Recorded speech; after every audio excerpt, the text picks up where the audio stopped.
మావిగన్ రాష్ట్ర భవిష్యత్తుకు అవసరమన్నారు MP YS Avinash Reddy. మావిగన్ కాకపోతే వేరే పేరు పెట్టుకోండని కూటమి ప్రభుత్వానికి సూచించారు. మావిగన్కు లక్షల కోట్లు అవసరం లేదని 20,000 కోట్లు సరిపోతాయన్నారు. 10% నిధులతోనే అద్భుతమైన రాజధాని నిర్మించవచ్చు అన్నారు. జగన్మోహన్ రెడ్డి గారు మొన్న ఒక ప్రతిపాదన చెప్పారు. మచిలీపట్నము ఆల్రెడీ అక్కడ ఒక సీపోర్ట్ ఉంది, నిర్మాణంలో ఉంది, పూర్తి కావచ్చు.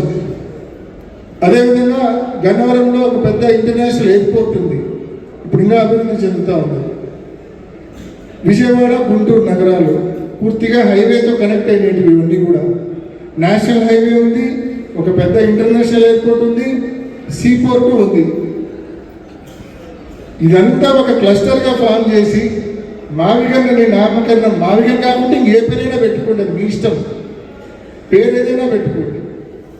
ఒక క్లస్టర్గా ఫామ్ చేసి మనం 2 లక్షల కోట్ల అవసరంలా 20,000 కోట్ల రూపాయలు పెడితే చాలు, మొత్తం కావాల్సిన ఇన్ఫ్రాస్ట్రక్చర్ అంతా మనం క్రియేట్ చేయొచ్చు.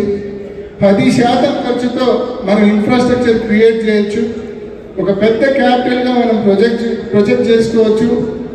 బయట నుంచి భారీగా పెట్టుబడులు కూడా ప్రైవేట్ నుంచి మనం తీసుకొని రావచ్చు అని జగన్మోహన్ రెడ్డి గారు ఆలోచన చెప్తే హేళన చేస్తారు. వాళ్ళ దగ్గర ఉన్న ఎల్లో మీడియాను అడ్డం పెట్టుకొని, వాళ్ళ సోషల్ మీడియా పెయిడ్ మీడియాను అడ్డం పెట్టుకొని హేళన చేస్తారు.